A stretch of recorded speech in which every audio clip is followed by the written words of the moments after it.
bring on peace, but you cannot kill the environment, because if you kill the environment, you kill everything. 1/3 of the Philippines. In my years as a sustainability expert, I've heard so many different explanations of what sustainability is about.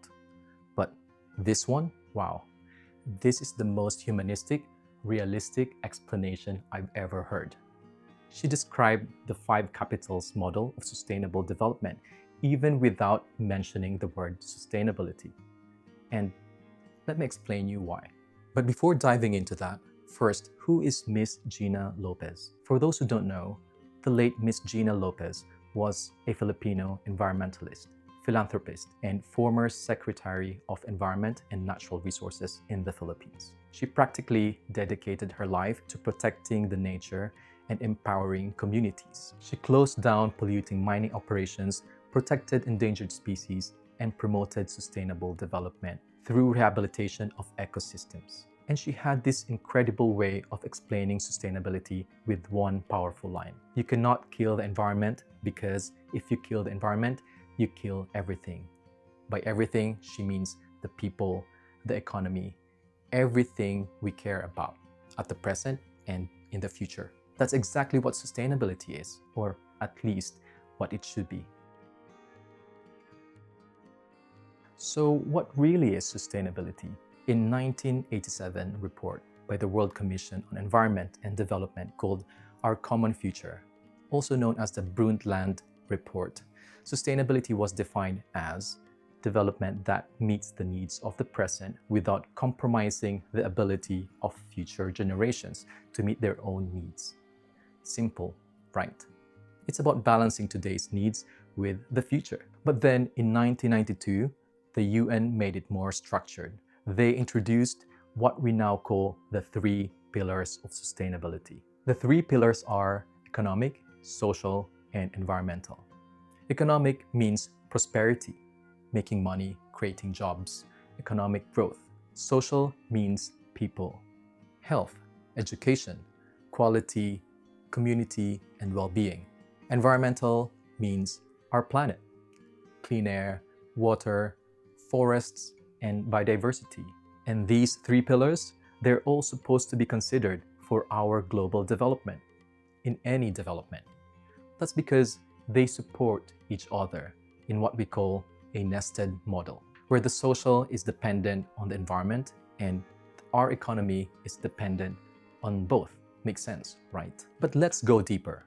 A leading international sustainability organization called Forum for the Future broke it down even further. They said sustainability actually has 5 capitals. I believe this 5 capitals model of sustainability was first published in 2005 in Jonathon Porritt's book called Capitalism, as if the world matters. You can see in this diagram how the nested model of sustainability with 3 pillars breaks down into 5 capitals. In the environmental pillar, there's the natural capital.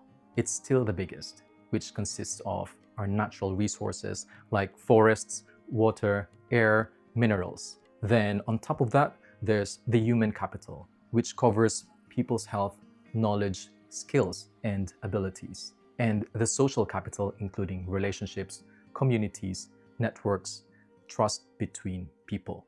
These 2 represent the social pillar. Within the economic pillar are the manufactured capital. This includes the buildings, infrastructure, technology, basically tools we create. And the financial capital, like our money, investments, economic resources. Now, this model shows that everything is interdependent. Everything relies on everything else. But here's the big thing. Everything ultimately sits on the natural capital, the environment. Here's a more visual explanation of this nested model. Imagine this model as a 3-tier cake. The bottom tier, the foundation. It's the natural capital, our environment. The middle tier is human and social capital, the people, us. And the top tier is financial and manufactured capital, the economy and all stuff we build. This is how it should work. Strong foundation supports everything above it. Have you ever heard your company say, our greatest asset is people? That's actually true. A good company would do its best to take care of their people to sustain a profitable business. But both people and economy sit on natural capital. The environment, that's the right order. That's how our natural resources support our lives and our livelihood. So when Ms. Gina Lopez said, if we kill the environment, we kill everything, she was actually describing how sustainability works. But here's the problem. In reality, we've got it backwards. The way the world actually works right now, it's all about the bottom line. Money, money, money. We live in a world that's economically driven, without considering the impact on people, society, and especially nature. So imagine the bottom tier, natural capital, is weakened or destroyed. When people destroy the foundation, i.e. the environment, we people will crash. And when people crash, the economy crashes too. The businesses fail. We've seen this happen over and over. Economies crashed, businesses closed, thousands of people died after man-induced disasters. When we deplete the environment, we don't just hurt nature, we kill people. That's Ms. Lopez's point. It may come as a warning, but it's actually the most humanistic definition of sustainability. It's simply the truth. It puts people at the center of why we need to care, why sustainability matters.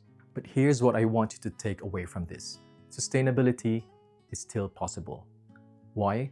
Because the model also shows that we, the people, hold the power to solve this. With action and solidarity, we can drive markets and governments to pursue sustainability. We can flip the cake back the right way.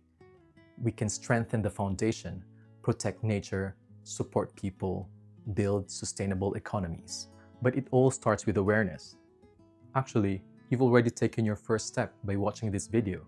And if you believe more people should learn about sustainability, feel free to share this video. Let's all choose to be part of the solution, not the problem. This is JP, the pursuer of sustainability in career, in business, and in life. By the way, I post everything about sustainability, so please follow my channel, JP the Pursuer. Also, don't forget to hit that subscribe button and the bell so you don't miss what's next. Drop your comment. What's your take on this? Did this change how you see sustainability? Thanks for watching. See you next Sunday. Cheers.